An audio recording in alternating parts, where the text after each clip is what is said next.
The things in blue here are ongoing projects.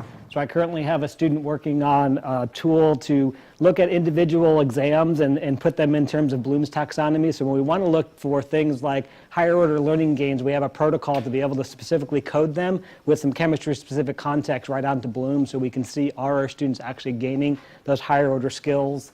And then we do a lot of measurement-based projects. So I am a psychometrician by training, so I like playing with modeling data and statistics. So we've got a lot of ongoing measurement work, whether it's working with other types of instruments to sort of align them for use in chemistry. So we're doing a lot of work in the motivation areas, and then some other more chemistry-specific things that we didn't necessarily develop, but we do some extra data collection and analysis.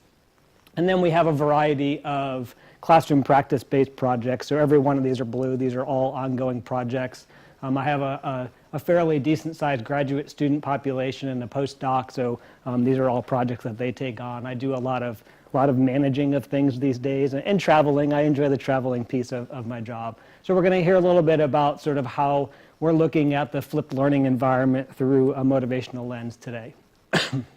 So this was a project that a colleague in Colorado and I have gotten funded through the National Science Foundation a couple of years ago, and so I'll kind of lead up to how we ended up looking at this environment specifically. So I'm sure I don't need to introduce all of you to what flipped learning is, but I like to start with this slide just to sort of put it in context that sort of the general definition that is, everybody's sort of working framework is that we're taking that presentation of materials, that delivery of content, and putting it outside the classroom. So, the predominant thing then is looking at somebody's video captured lectures or things from YouTube, and that we're doing something different with the classroom space. And there's a variety of different ways that people look at that classroom space.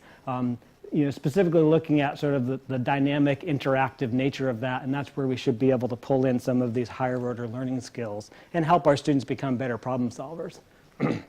So sort of the inspiration for why we chose to write up flipped learning and pitch it towards the National Science Foundation. There were a couple of papers that I kind of gravitated to when I was looking at this. And this first sort of overview came out in 2014, looking at sort of this rise of flipped learning in higher education, and looked at it from some ideas of what's not being done and where do we need to be doing more research. And so they pointed out there's some ideas of motivation that aren't being captured, as well as the ability of flipped learning to sort of lower the cognitive load for our students because they're not trying to gather that information in real time. They have some time to process that on their own. And sort of what this paper summarized was that there's a lot of enthusiasm, but there hasn't been a lot of evidence sort of supporting this, and that there needs to be some work done so that we can consider this an evidence-based approach and really build on what the value of this environment could be. And then if you haven't already read Michael's very nice review in 2015 that came out in Chemistry Education Research and Practice, he looked at a number of different people studying flipped learning in chemistry courses to try to look at where similarities and differences were and then how people were assessing it. And so I pulled a couple of quotes out of Michael's paper that if we're just comparing average performances, we're missing some of the fine-grained nuances that are actually being supported within these environments. And in fact, if we just focus on those average performances, we really don't see the value of doing flipped learning, and half the studies come out and they don't show performance gains, and that's really not what the actual value is. And so that there is a lot of work still to be done in this area. So kind of building on this in our move into looking at motivation things, this is my colleague Michael. He's my co-PI on the grant. I met him when I started a faculty position in Colorado a number of years ago, and he's a motivation researcher, specifically looking at academic motivation, so developing motivation within the classroom. And so when I first started there, we had a lot of conversations about what would this look like in some science classrooms, and first we needed some tools. So one of my graduate students, Brent, came along and we started developing tools. So one of Brent's first publications in 2015, we needed to start having the tools to be able to use in the classroom to look at things like student self-efficacy, their interest they bring to the classroom, and then their effort belief. So are they willing to engage in this content? And then once we had some discipline-specific tools, then we started looking to their connections within the general chemistry curriculum, so our introductory level course, and looking at what that looks like in terms of the students who are achieving, what those different variables look like. And then I've worked with another researcher in the United States and looked at some other instruments to have some discipline-specific measures of these motivational frameworks that we can now bring into the classroom. So we pulled all this together into looking at what is the state of flipped learning as we saw it documented in the literature at time, and what can we try to do differently. So we first evaluated that there was a lack of sort of consistent evaluation of how things are being implemented. So doing something like classroom observations, I can say, everyone here probably has a slightly different idea of what a flipped classroom is. But if we're trying to assess the value of that and what some of the outcomes look like, then we need to acknowledge that everyone's doing it slightly different. So we may not expect the exact same outcome. And so we need a way to be able to capture the different varieties of what people are doing or not doing.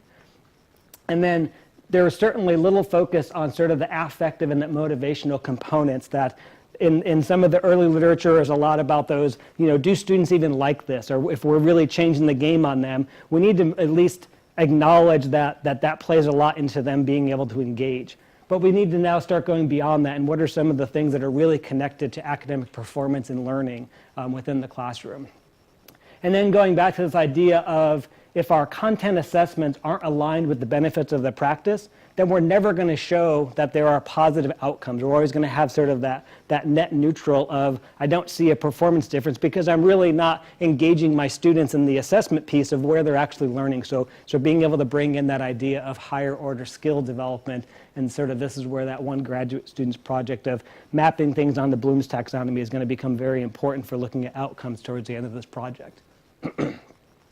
So I kind of put this slide in just to sort of show everybody that, every time we have some teaching practice, we always want to be able to evaluate sort of what the impact of our teaching practice is on whatever our student outcomes happen to be. The things that we want to build in with this motivational framework is look at how different student characteristics also play into this model. So we want to be able to see what is the direct influence of student characteristics on their performance, and then how do some of the things that we do in the classroom actually affect student characteristics.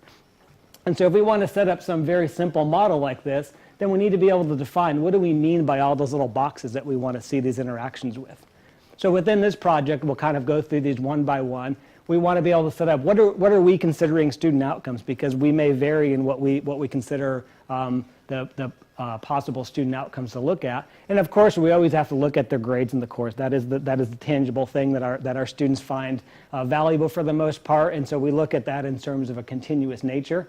And then any types of performances that they have, whether we have an American Chemical Society that has standardized exams, we want to look at those exams and/or any sort of open-ended instructor types of exams, and we want to be able to code them for cognitive level. And so this is where now when we were looking at performance, we have more lower order skill performance, higher order skill performance, and if I'm comparing two different courses with very different teaching, I probably am not going to see a difference in the low order skills. Where I want to be able to see a difference is when somebody's really putting in the time and effort to work with their students in higher order skill development, that I can actually see an increase. So when we look at this, we're hopefully going to start seeing some big differences here when we start breaking things out by higher level learning. When we look at sort of those characteristics, what we're going to pull into this for looking at the characteristics is these aspects of motivation. So we're using what's called the expectancy value framework of motivation, and we'll go into a little bit more detail about that in a moment. And then anytime we're working with these different characteristics, we have to control for some things. So we have some covariates that I'll explain a little bit further in that look at some aspects of self-regulated learning, student autonomy, which we already heard about, and then sort of breaking this out by demographics of who is this environment good for, who is it not good for, and we always want to make sure that we know who the people that are benefiting are. When it comes to the teaching practice, this is the more sort of qualitative aspects of the project that we don't have a numerical measure of somebody's teaching practice, but we want to be able to evaluate these aspects so that when we see differences or similarities, we want to be able to see if they're leading to similar outcomes, and so we have to have a way to capture that. So we do things like interviewing all of the instructors to get a sense of why are they choosing to flip their course over doing something else, how long have they been doing it, what does the sort of model classroom look like for them, and what are they trying to instill in the students. We actually do course observations, so you'll see some COPUS coded classrooms today. That's the protocol that we use, and we video record in-class sessions to do that. We also gather a lot of artifacts. So Not that I don't believe some of my colleagues in terms of what they're doing, but I want to see all of their material because I want to sit down with it and I want to code it for what do these videos look like? What does that in-class activity you give to your students look like? And at what level is it at? So we gather all of that when we're on campus collecting data. And then we also want to gauge what the students are willing to do and not willing to do and why. So we run focus groups with students when we're on campus. We also do surveys, open-ended surveys if we can't run focus groups with them, because we really want to know what things they think are working for them. And if there's something that's not, why is it not? Because then that's information we can give back to the instructor, or be able to see that maybe they're not getting the buy-in that they think they're getting for when they have this very rigid course structure for their students. So this very simplified thing is actually a very complicated model because we can define a whole bunch of different variables that feed into sort of this framework. And so it's not surprising that when we look at just something like student outcomes that we can have very similarly defined flipped learning classrooms that have a wide variety of outcomes. And we want to try to narrow that space down and look at a bunch of different flipped classrooms from using the same type of protocol to see where we may have similarities that start to rise to look at this is what it looks like when we see consistent student outcomes being enhanced in a flipped environment. So the project itself is broken up into 2 phases. We're still very much in phase 1. And for phase 1 for us is just looking at a variety of different courses and asking the question, what makes a flipped classroom for this person, and how is it then similar and different to how other people do it? So currently within the project, we have 4 different institutions across the country involved, which are 8 courses taught by 6 different instructors. Once we finish digesting all of this data, we'll go into phase 2, where we'll start mapping all of that onto those predicted outcomes by performance. But with the time that we have today, I'm not going to be able to go through that laundry list of things. So we'll just focus on sort of what sort of those observations and artifacts look like, and we'll dive a little bit into what some of those self-reported student measures of motivation look like. This is just a quick overview of the diversity of the different institutions that we have. So they're spread across the country. Fairly large class sizes for a couple of them, one kind of smaller class size. When we chose institutions to participate in this, we wanted to have some diversity in terms of the population as well. So if you look, say, the first 2 here are about similar sized classrooms. They're both research universities, but very different demographic populations. So this institution is we have what are called Hispanic serving institutions in the country, where the predominant demographics of the students is a non-white population. And we want to be able to compare that to maybe a more traditional for the United States institution of higher education, where it is, predominantly a white-dominated population, to see again who is the beneficiaries, and what does that look like, and maybe these environments look very different for different demographic students. Institution 3 is a community college that we have on board, and community colleges have a lot of part-time students. So these are students that have usually full-time jobs. They're coming to school usually in a lot of night classes, and they have a lot of families. And so thinking about how a flipped classroom is structured maybe function a little bit differently when these are students who don't look like the typical student, live on campus, and maybe have the luxury of having time to do a lot of stuff out of the classroom. That maybe they can only carve out in their schedule that hour 3 times a week to come to class, but we're asking them to do a lot of preparation before. And did they see it as a functional environment, and what does that look like? So we wanted to make sure we were capturing that. And then at Institution 4 had a very interesting model that the person who teaches this class was only allowed to have the access to this classroom that she can have as an interactive classroom 1 day a week. So she has a flipped classroom where students only come in once a week and everything else is delivered online. And so we wanted to kind of see what the student population looked like and who was really gravitating towards that being a functional model. And the incoming requirements for Institution 4 were higher than any of the other institutions. So they're already probably high-performing students. So this may work very well for them. We'll start off with looking at the teaching practice, so we'll look at some course observation things, and then a little bit on some of the artifacts that we collect, mainly just to get a sense of how different classes differ. So we were already introduced to some different protocols, so we happen to use the COPUS protocol. We don't maybe need as high resolution, but we still get some very good information about the COPUS, so we'll go through a little bit about what the COPUS looks like. So the COPUS is divided into both student codes and instructor codes. So what is the student doing within these 2-minute intervals? What is the instructor doing within these 2-minute intervals? And so we have things like, the students are just listening to something the instructor is doing. There's various forms of group work. There's different types of student questions.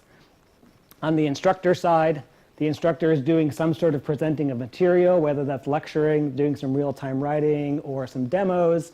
They're engaging the students through follow-up, through managing groups, through having one-on-one types of discussions, or they're the person that's posing questions, whether those rhetorical questions or whole group types of questions, all the way down to a prescribed clicker question. And so these are, you've already been told, these are in 2-minute time blocks. So within a given 2-minute time block, we look at all the different things and they all get sort of check marks within what's going on in a full 2 minutes. We do consecutive recordings. So when we're collecting data at these various institutions, my postdoc and my graduate student in this project, I fly them to wherever we need to collect data. And they're on campus for a week and they record a series of videos. So we're not just capturing a single lecture.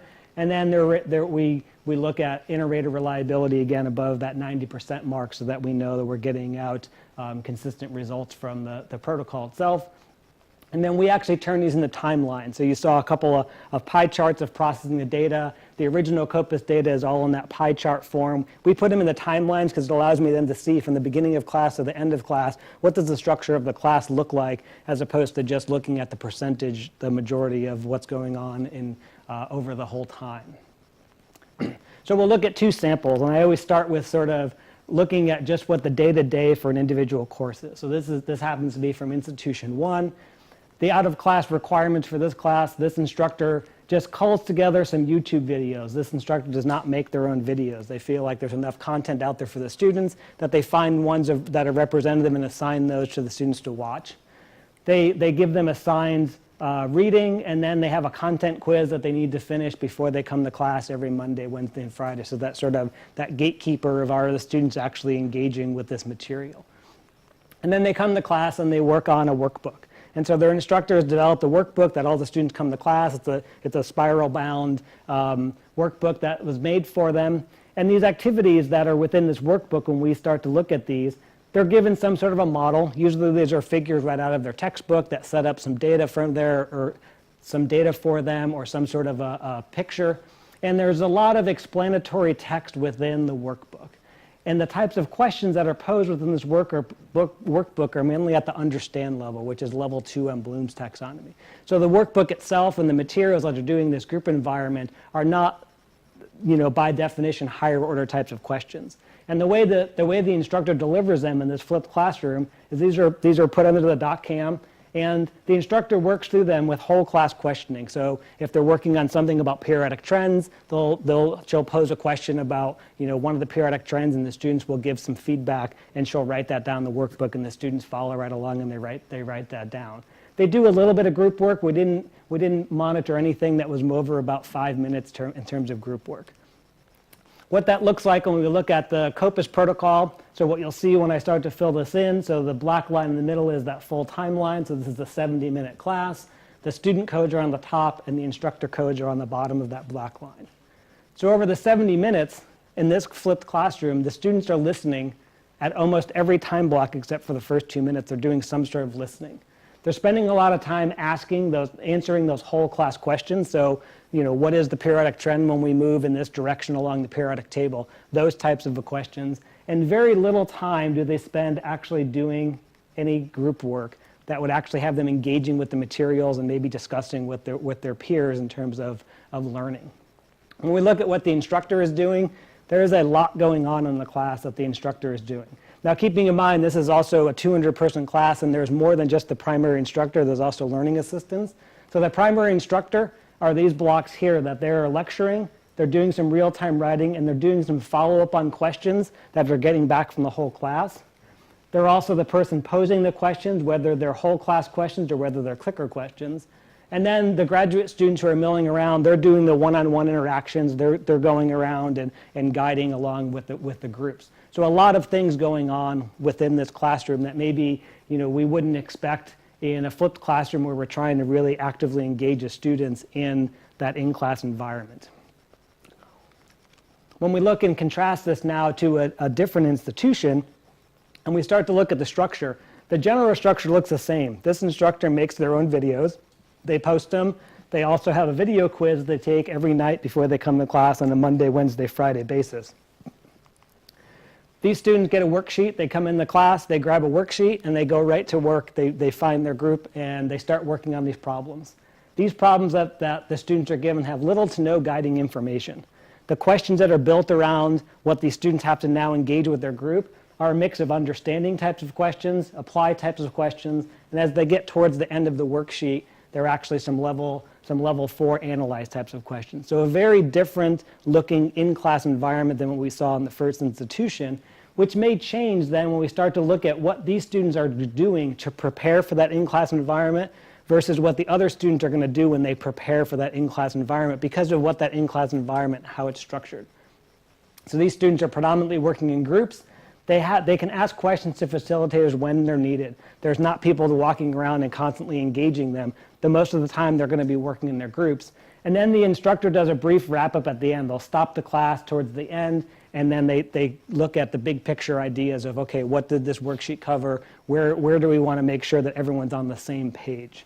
So when we look, this looks like a very different environment when we COPUS code it up. This is more of what we'd expect sort of an active engagement classroom would look like, where when we look at the students, they're in their work groups for the entire time until about the last 15, 20 minutes where the instructor is stopping the class, bringing everyone back together and making sure that they go over sort of the big ideas of what that worksheet looked like. And so the instructor is doing mainly some moving and guiding through the classroom and some one-on-one interactions. And these are all individual questions that they're answering with the different groups. And then at the end, they're delivering some material and making sure that they hit sort of the big idea so everyone walks away with the take-home message. So very different environments, and again, we've got this for all of the different classes, and this is going to allow us to see, when we start to see differences, whether that's by performance or some of those motivational components, what does the structure of the actual class look like, and what does it then tell the students of what's valued and what sort of the protocol is within this class? Do I have to come prepared to engage in my group, or am I going to be just working through this stuff in real time, and even if I didn't watch those videos, it's probably not an important part of the class because I'm going to get delivered that material anyway, even though it's in this sort of question and answer format. So these could be very informative when we start to triangulate data in the end. So a little bit more on sort of those COPUS profiles and why we chose to use the protocol itself. There was a really nice project that came out of the University of Nebraska in 2015 where this group looked at a variety of different classrooms. They had a huge study of almost 270 classroom observations that they wanted to code up to see, when they look across a whole bunch of different teaching practices, how well can this protocol be able to look at differences between classroom environments? And so to be able to do that, they collapsed down their codes to 3 student codes and 5 instructor codes that they did some nice analysis to look for redundancy in codes, and then did some cluster analysis to be able to group them to see what they can find. And so I'll give you a minute just to kind of look at that. This is not just flipped learning. This is across all of the different types of learning.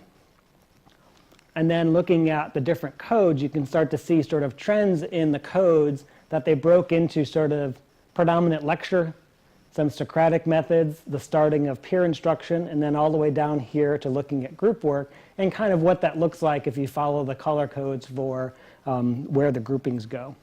So we thought we wanted to see, for people who self-define that their class is a flipped classroom, where would they fall sort of along this idea of, from full lecture to full group work. And so far, a lot of ours are falling sort of down here in the bottom, maybe 3 or 4. That last class we saw was certainly at the very lower full group work type of a level. So we felt like this at least gives us some idea that if somebody is more in that question and answer mode where it's not quite full group work, we still have ways to capture sort of where they are within this protocol. So in terms of the student characteristics, we'll expand a little bit in terms of this idea of what we're trying to add to the conversation of what a flipped classroom looks like and looking at some of these ideas of motivation. So we need to spend a minute then talking about what actually is motivation. How do we define that? And in general terms, we may say, well, somebody's very motivated to do something, and I'm very motivated to ride my bike, and so I ride my bike every day. That would be a mode of I'm internally motivated to do that. I do it because out of pure enjoyment. Whereas to run, something has to actually be physically chasing me if I'm going to run. I would be very externally motivated to run. Even within external motivation, we can have carrots and we can have sticks. These are external motivators. So this idea of internal versus external are very much the polar ends of what motivation looks like. And there are a lot of theories that define it as more than just this internal versus external idea. So we use what's called the expectancy value theory of motivation. And what expectancy value theory looks at is what are students' expectancies for success first. So this is an idea of how confident are they in their ability to succeed? Because we're more likely to engage in things that we have some idea that it's an attainable goal. It doesn't have to be that we're already experts at it, but we see that we have some ability to do so. And then there is this idea of our task value. Is putting in the time and putting in the effort, is it worth it to me? And whatever that means, is it worth it to me? Because we have a lot of students who maybe in the States start out as science majors but don't finish the science majors. And it's not just the students who are not coming in and prepared academically. They just lose sight of, they don't value that goal anymore. And we're not just losing lowest performing students. So we need to think a little bit about the task value that we instill, and that's that sort of teaching practice to student characteristic link. And so how we measure these, we'll look at sort of this idea of what falls under these categories. In expectancy for success, we have two different measures of self-efficacy. Both of these are measured pre and post, and they're given by 8 items for academic and 6 items for chemistry self-efficacy. And your academic self-efficacy is more of a generalized idea of yourself as a learner. Whereas chemistry self-efficacy is a lot more operationalized for the types of things, the individual task-specific things that you would expect someone to learn within an introductory level course. And so we want to see what they bring in terms of their academic self-efficacy, and then how their chemistry self-efficacy may increase or decrease over some different instruction to be able to capture that. In terms of their subjective task value, this is measured by 3 different sort of subcategories that fall in their task value. The first is their science identity. So we measure their science identity pre and post. And this is, again, something that the students bring with them, and we expect that students come in with varying levels of identifying as a scientist. And that somebody maybe who identifies already very strongly with our discipline is probably more likely to be persist a little bit longer in the problem solving, that they already think I'm a chemist, or I have good math ability. So I'm going to take that problem that I can't solve, and I'm going to work harder on it, as opposed to this just isn't my thing and I'm going to give up very quickly. So science identity can tell us a lot about who's willing to persist within some of these environments. And then the utility. Do they actually value? What do they think of our discipline? After some instruction, does that change?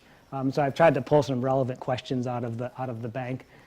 And then their interests. So interest is something that we measure differently when they come to us versus when they leave. So we have 7 items that we call personal interest at the beginning of a course, and then 8 items at the end of a course that we call their situational interest. So your personal interest is more about, what do you think of chemistry as a discipline, or math as a discipline, or physics as a discipline that you bring in? The situational interest is more operationalized, and this thing that I'm doing, that we're doing in terms of my chemistry class or my physics class, what do I think about that? And this is where we can start to pick up people in terms of their situational interest, because what we're doing is very interesting to them, and then it's a matter of developing that over time into one's personal interest down the road. And then when we're trying to look at some of these aspects, we also have some things we have to control for. So we have a number of covariates, and some under what's called the self-regulation of learning. And so these fall under the general idea of study skills or time management. So you can read these 2 example items I put up there and think, in a flipped classroom, there could be a strong dependence on somebody already coming in as a very careful learner that's been taught to study well and to manage their time. If somebody's responding that they're very easily distracted from their studies, or that they procrastinate a lot, maybe they're not going to be the most successful learners in a flipped environment, and we're putting a lot of that on them, that they have to actually do something to come to class and be successful in this course. And so we want to be able to gauge, we had already seen about first-generation learners, people that don't know how to play the college game. Maybe they're not used to this level of self-regulated learning, and maybe we can start to develop that for the students who aren't strong in that area.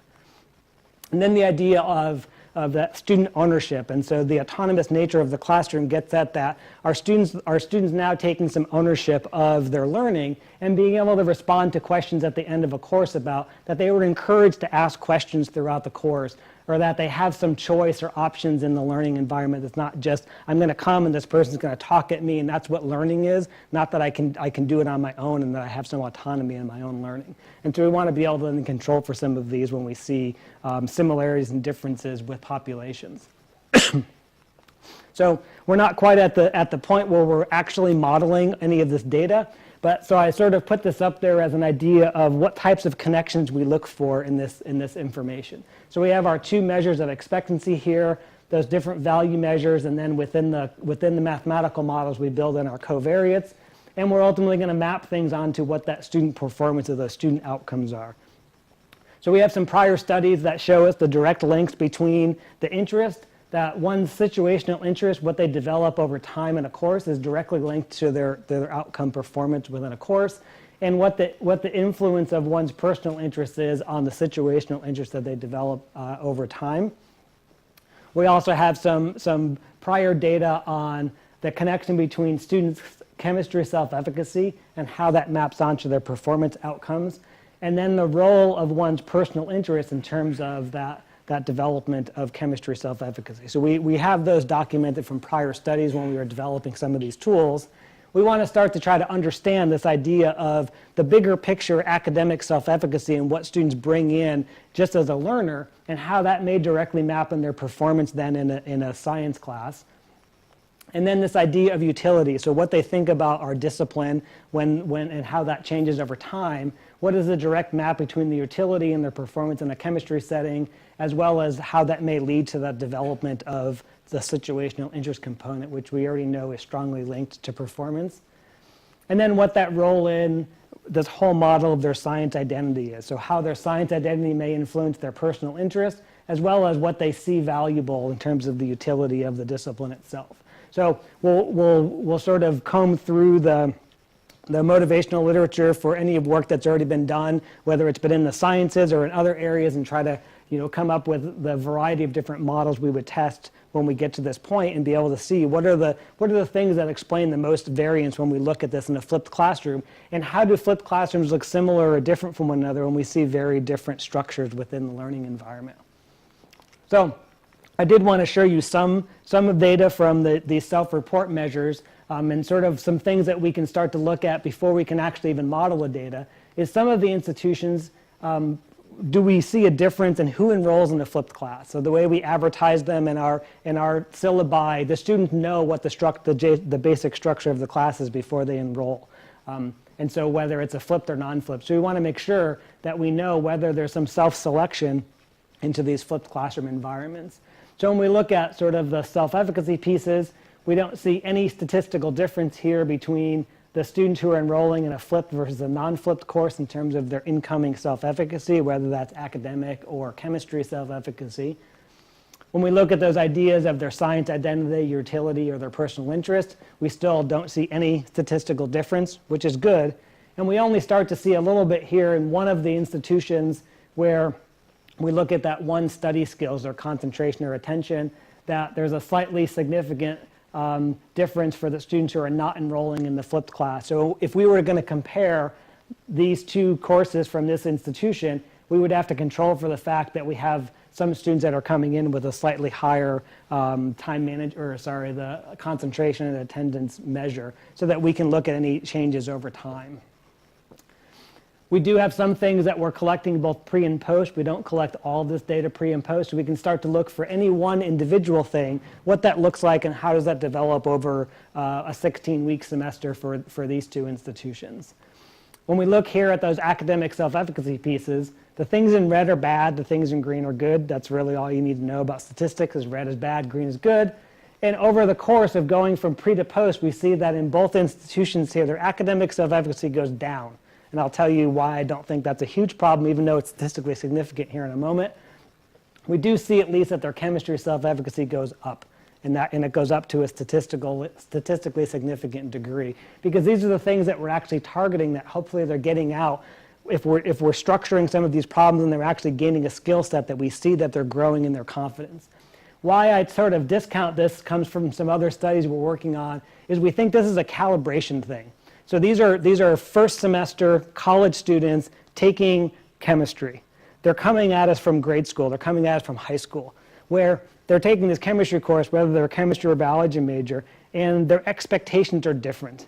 And we see a lot of calibration. When we give pre-things in week 1, it's really about what did they think chemistry at the college level is going to be like, and then what is it actually like after 16 weeks. And so when we see declines like this, it's only because it's that high school to college comparison, and we don't see those big declines once they sort of get calibrated. So I have one of my graduate students working on this idea of how far into a given semester or into a number of weeks do we have to go till we stop seeing this calibration effect, where they're actually gauging Michael's class at some time pre to Michael's class sometimes post, not their high school experience to Michael's class, and that's not something we can ever deal with. And so we definitely, statistically it's important, but maybe not practically, and we're trying to unpack what that really means. We don't see any change in science identity over one term, and I wouldn't expect that we do. Science identity should be something that's a little bit more ingrained. Maybe when we look longitudinally for a major, we may start to see some improvements in science identity, but I'm not too concerned that we don't see any change over one term. It would really tell me that we're probably not doing a good job measuring this thing that's kind of ingrained in somebody's personality if we saw big swings in it. We do see some declines in their utility, though. What they learn from us over a term of chemistry is maybe it's not as valuable to them in the types of things and however it's delivered, that they're really not connecting. And that also may be an idea of that calibration of what they thought chemistry was going to be like when they got to college. And we also don't see any changes in their study skills. And none of these instructors are addressing the idea of study skill. They set up the expectations for the course, and they don't try to help their students manage that and grow. So there's definitely some information there. We have a lot of work to do to be able to get it to that point where we can model it. Sort of where we're at now, looking at the qualitative data, we have a bunch of focus group information that I did not share with you that we're still filtering through. And we still need to look at the open-ended pieces of our survey for the students that we don't have focus groups for, and start to digest some of the reasoning for the students' use of those videos, how they engage in those in-class activities, what they do to prepare, or why don't they prepare for them. And then be able to carefully sit down and look at all of the artifacts we have. Look over the videos, look over those in-class components more so than I've sort of distilled them very briefly for you. And then also look at what those quizzes are. So we'd already heard about having those, putting in that quiz as a way to gauge, are the students actually doing these things we're putting out there? And it may be, these aren't necessarily something the students have to watch that video in order to pass. And once they learn that they don't have to actually watch that video to pass the quiz, what do you think that's going to do for the likelihood they're going to watch that video again in the future? They're probably not. So taking a careful look at the connection between the video, the quiz, and then also the in-class activity. Because if the in-class activity doesn't build on something they need to have gained, then why would they ever do this? Why won't they just come to class and work through that workbook in real time when Michael fills it out for them, as opposed to, I've got to work in my group and I'm going to be challenged. Maybe that ups the ante for that I actually have to watch this video and come prepared. And then that quiz should be the gatekeeper and maybe be more structured along what those in-class activities look like at a more challenging level for the students.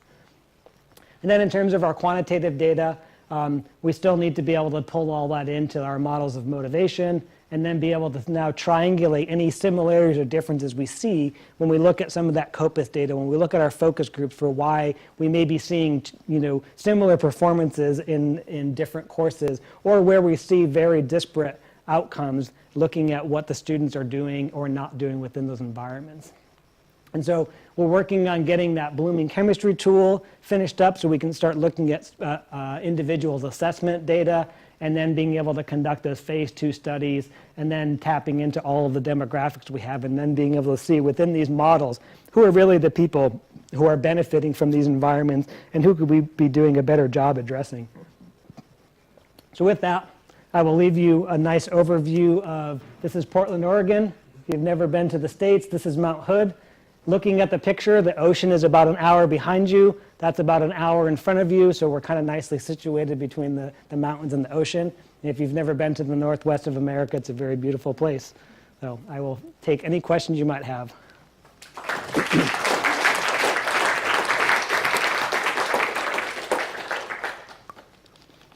you, Jack. So, any questions?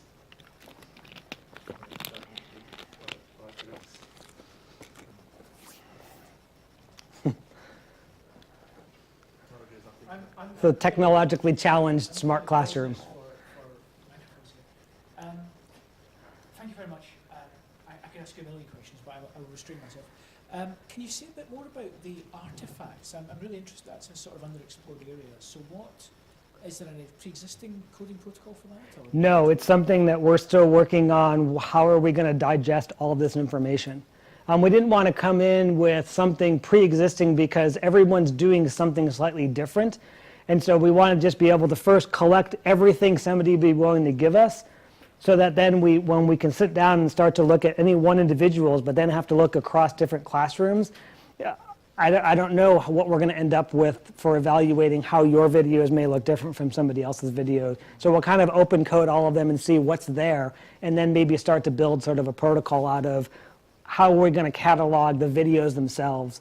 How are we going to catalog the level of the video compared to what that quiz looks like in terms of, is it, a map of these are just recall types of items, and then the students really don't have to watch this video to enter some recall items, and that's the only gatekeeper for them.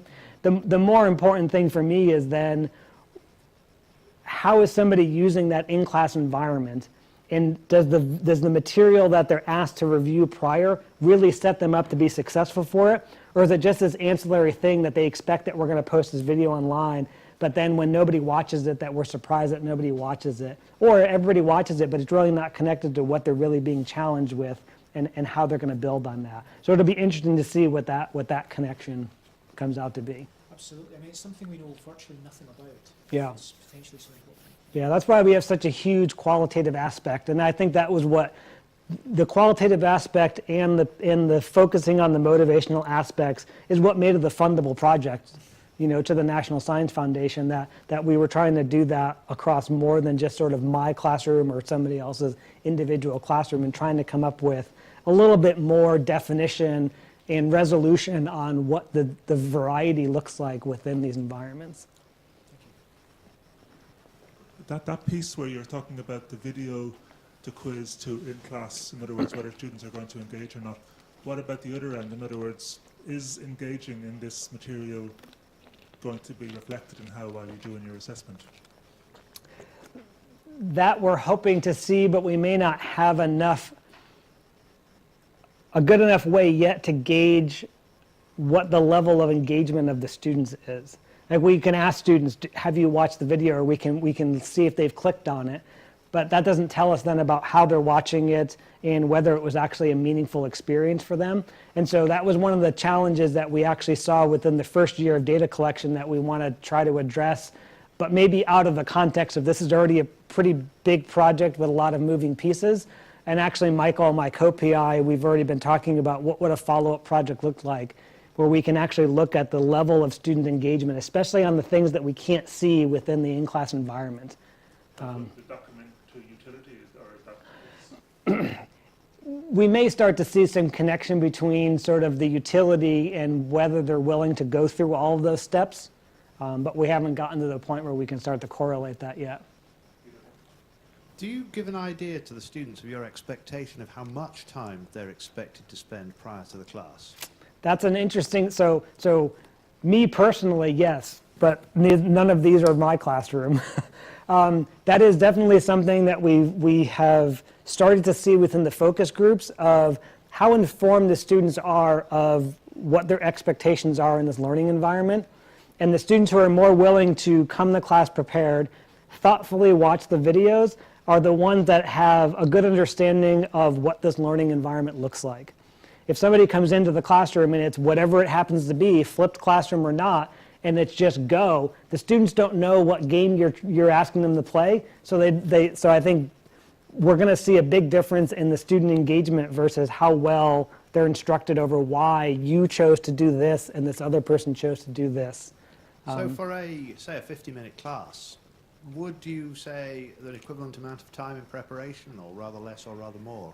For the classrooms that we've been looking at, a lot of them were saying it's about the same. It's just then where they're doing it. That the time that the students are going to spend watching the videos should be no different than what they expected from the students before in terms of outside class working on some of these problems. Whether the students actually did, you know, the problem solving outside the class before, or whether they actually watched the videos before, that's like the million-dollar question, right? But I think the expectation is still about the same in terms of the time. So do you have tutorials to follow up these classes? Some do and some don't. That depends on the different institutions. Because institution number 2, for example, that you mentioned, it was more like a tutorial for science for us. It was more like a lot of the material given to the students before. Yeah, They worked in groups throughout the whole 15 minutes yeah, with a small discussion at the end. But it wasn't the standard lecture. yeah. Students And that's how they run the course every day throughout the entire term. And it's then that tutorial setting with 200 students all at once in the same room. When we do have tutorials, then they're usually a very small scale, and they're also run by graduate students. And so our tutorials aren't run by instructors. And so that may also change when somebody is doing tutorials, that it wouldn't be me as their instructor running it. It would be, you know, a graduate student that may or may not work for me running a tutorial. Given the differences in student learning attributes and some of the challenges associated with workload distribution, for a 4-year undergraduate chemistry course, where perhaps only a small percentage of the courses you actually have a choice over whether you take or not, what percentage of those do you think we should be targeting to teach in a flipped manner? I think that's an excellent question, that I think we need to fully understand what the impact of doing it once or twice is before we then breed it throughout an entire, you know, set of courses. And I think it's going to depend very much on the nature of the class. I may do something very different in my 400-person introductory class than the 20 students that I teach quantum mechanics to. And I may have to be much more prescribed and thoughtful when I'm delivering it to the big class and preparing, because I have many, many different students who may not all come on the same day, versus in my 20-person class, they're a little more accountable, and they're, you know, now in their 3rd or 4th year of a degree, and I can engage them and do some, you know, flip type things where I maybe don't have already a worksheet prepared in a much smaller environment. I can build off of what they're giving back to me in real time. So I don't know if there's sort of that structure should be the same across. I think it's what's going to work for the learners at the different levels.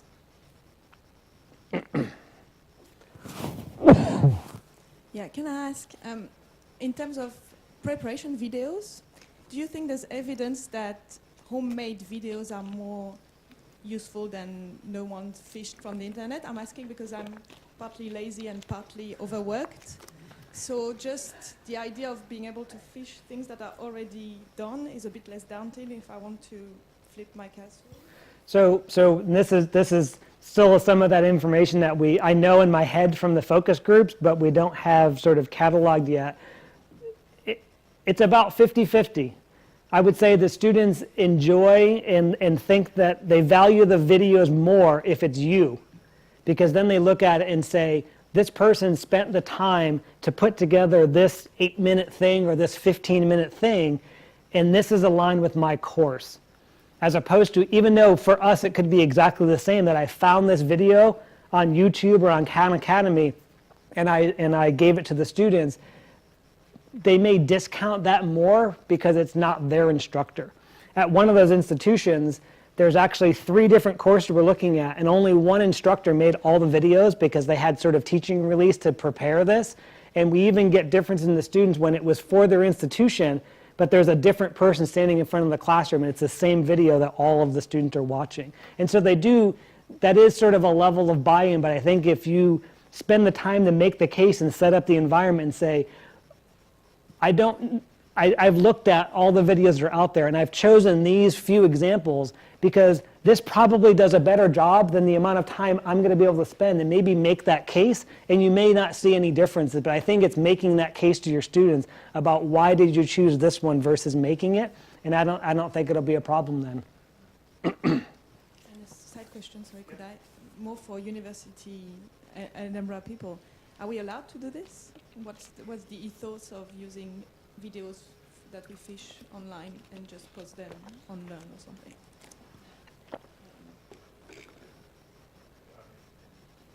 I think the question is, are we allowed to use videos as part of, I guess it's we're supplying it as a learning resource, and once we follow up on it in class. Yeah. Yeah. I mean, I think that some of the reading I've done is about that buy-in in terms of giving it merit. So the fact that you've made it gives it this kind of automatic merit. So it's a good Yep. point about it playing. But Yeah. yeah. I mean, the IID run courses about flipped, so I guess we're allowed. Yeah.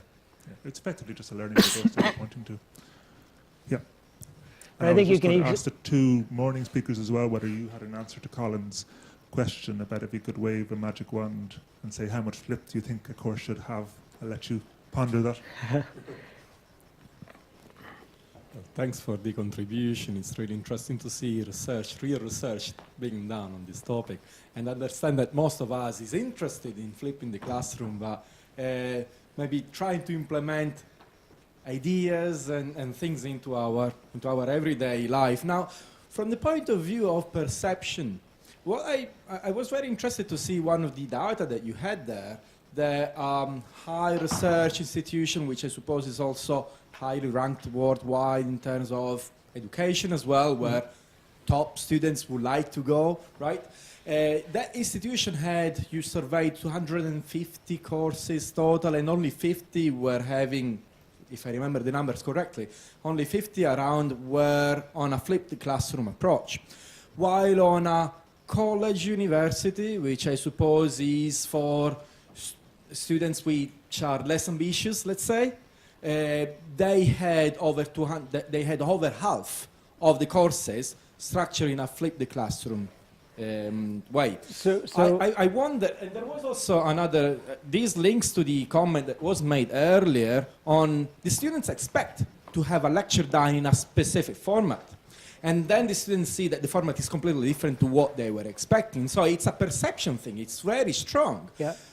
How important it is really to implement this flip in the classroom, given that maybe the perception of our students that want to go to high-level institution, for example, and then they realize, well, this is not really good for a well-standing institution like Portland or Edinburgh or other universities. So the first question, so I didn't actually have any information about the number of courses within a given institution that were flipped, and we have very much 100% control over how we teach our courses. And there are people within the same department, there are people that teach a different section of the same course that choose to do dramatically different things. And that may be because of, we're maybe not as prescripted, in the US educational system, and I get a little bit more flexibility over what I'm willing to do and not willing to do. Where that changes, I think, is how a department structures who teaches the courses. So I'm a tenured professor. So nobody's really going to push back very hard on me to say, you can't do that in your course. But we also have a series of lecturers who don't have a research appointment that when they get together and they say, okay, the three of us are going to teach this course, what is going to be the best thing for our students? We're going to come to some consensus agreement, and then we're going to all teach the same way because of what we agree is best for the students, as opposed to me deciding what do I have the time to do and what am I willing to do with my students. So when we see great variability, there are more people moving towards these types of things when it's been somebody who actually maybe cares more about the teaching environment and has looked about what is going to be best for my students at the level that they're at, and let's all do that consistently so it's not just my thing or your thing or somebody else's thing. And you may go to somebody else's classroom and it may look dramatically different because they're coming at it from a different perspective, and they may not, their number one concern may not be the priority of the students. It may be this is easy for me, and therefore I'm going to walk in, I'm going to give my hour lecture, and I'm going to go back to my office and I'm going to do what I'm going to do. So, we do have sort of a mix of people in there who are tenured faculty and people who are more lecturer track. And I also think it's what they think the environment is supposed to do for their students, that if they really believe in it and they structure it around sort of some methodology of learning, that it's going to be a good environment. And I discount sort of the expectation of the students that the students don't necessarily know what's best for them. They have the perception because of what they came out of grade school with, or they think that university should be me as a tenured faculty member just espousing all of my knowledge on you, that when we really look in the learning theory, that's not the best thing. And so it may be uncomfortable for them, but if we set the expectations and we help them through the process, that they may learn more than they think they're going to learn, but they have to be willing to engage in it. I think we have to do the best we can to make the case of why they should actually care and engage in it. If the thing they really want is some understanding of chemistry or math or physics, whatever it happens to be that we're teaching. So I think a lot of the negativity when it comes to the students is that we are changing the game and it doesn't match the perception, but I'm not sure that their perception is founded in that actually works for them as a learner. It's just what they're used to. And we're all uncomfortable when we're put in a brand new situation until we really see that, oh, this was actually a good thing and this is actually better for me. So. Okay, so that turned out to be a longer question answer than I expected, so I will pass over that last question, and Colin can corner you later. But can you join me in thanking both our speakers and Thank Jack you. for their talks? So the Institute of Academic Development helped us organise this, so if you haven't signed in their little sign-in sheet, please do, so they can have a register of attendees. So thank you all very much.